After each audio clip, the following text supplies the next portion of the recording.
സാധനം എങ്ങനെയാണ് ഉണ്ടാക്കുന്നതെന്നുള്ളത് കൂടെ നോക്കാം. അതിന് വേണ്ടി 2 മുട്ട എടുത്തിട്ടുണ്ട്. മുട്ടയുടെ മഞ്ഞയും വെള്ളയും സെപ്പറേറ്റ് ആക്കണം. അപ്പോൾ അതിവിദഗ്ധമായിട്ട് അതിനെ നമ്മൾ സെപ്പറേറ്റ് ആക്കിയിട്ടുണ്ട് കേട്ടോ.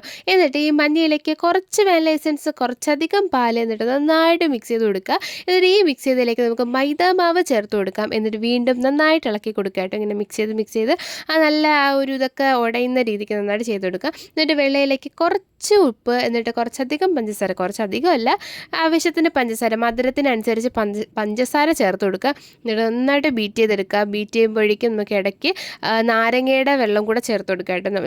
ലൈം ജ്യൂസ് ഇല്ല, ചെറുതായിട്ടൊന്ന് ചേർത്ത് കൊടുക്കുക.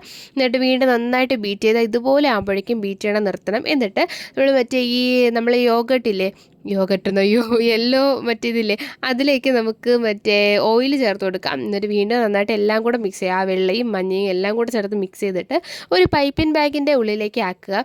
എന്നിട്ട് നമുക്കൊരു പാൻ എടുക്കാം. പാൻ ചൂടാകുമ്പോഴേക്കും ഇതുപോലെ നമുക്ക് ഇഷ്ടമുള്ള ഷേപ്പിലാക്കാം. ഇത് സത്യത്തിൽ റൗണ്ട് ഷേപ്പിലാണ് വേണ്ടത്. അപ്പോൾ നമ്മൾ റൗണ്ട് ഷേപ്പിലേക്ക് ആക്കുകയാണ്.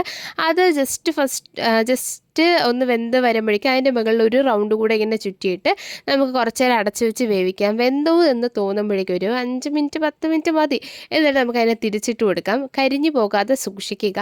അങ്ങനെ തിരിച്ചിട്ട് കൊടുത്ത് വീണ്ടും ഒരു 2-3 മിനിറ്റൊക്കെ ആകുമ്പോഴേക്കും അത് നന്നായിട്ട് വെന്ത് വരും. പെട്ടെന്ന് വേവും, കാരണം എഗ്ഗ് ആണല്ലോ, പെട്ടെന്ന് വെന്ത് കിട്ടും. അപ്പോൾ എന്തായാലും നമ്മളുടെ ഫ്ലഫി പാൻ കേക്ക് ഇവിടെ റെഡി ആയിട്ടുണ്ട്. അടിപൊളി ടേസ്റ്റാണ്. ഇങ്ങനെ നല്ല പഞ്ഞിക്കട്ട പോലെ ഇരിക്കും തിന്നാനായിട്ട്. നല്ല ഇങ്ങനെ സോഫ്റ്റ് ആയിട്ടുള്ള ഒരു സംഭവമാണ് കേട്ടോ. മധുരം നമ്മൾ കുറച്ചേ ചേർത്തെടുത്തിട്ടുള്ളൂ. തന്നെ ധൈര്യമായിട്ട് ഒരു കറിയിലൊക്കെ മുക്കി കഴിക്കുന്നതിൽ ഒരു കുഴപ്പമില്ല കേട്ടോ. മധുരം കുറച്ചധികമാണെങ്കിൽ നമ്മൾ കേക്ക് തിന്നുന്ന ഒരു ഫീലായിരിക്കും. മധുരം ഇവിടെ കുറവായതുകൊണ്ട് തന്നെ ഞാൻ നല്ല ചിക്കൻ കറിയിൽ ഇങ്ങനെ ഡിപ്പ് ചെയ്ത് കഴിക്കുകയാണ്. അത് വെറുതെ തിന്നാനും ഭയങ്കര ഇതാണ്, കാരണം നമ്മൾ ഈ പഞ്ഞി എടുത്ത് വായിലിട്ട് ഇങ്ങനെ തിന്നുന്ന കണക്കിന് പെട്ടെന്ന് അങ്ങ് അലിഞ്ഞു പോകുന്നൊരു സംഭവമാണ്. പക്ഷേ ചിക്കൻ കറിയിൽ കൂടെ ചെയ്ത് തിന്നപ്പോൾ ഉള്ള അടിപൊളി. ഈ ചിക്കൻ കറിക്ക് കുറച്ചുകൂടെ പ്രത്യേകതയുണ്ട്. നല്ല തേങ്ങയൊക്കെ വറുത്തരച്ചൊക്കെ ഉണ്ടാക്കിയിട്ടുള്ളൊരു സ്പെഷ്യലായിട്ടുള്ളൊരു ചിക്കൻ കറി കേട്ടോ. എൻ്റെ റെസിപ്പി ഭയങ്കര ഡിഫറെൻ്റ് ആണ്. നല്ല ടേസ്റ്റി ആയിട്ടുള്ള ഒരു ചിക്കൻ കറിയാണ്. അതിലിങ്ങനെ ഞാൻ ഡിപ്പ് ചെയ്ത് കഴിക്കുകയാണ്.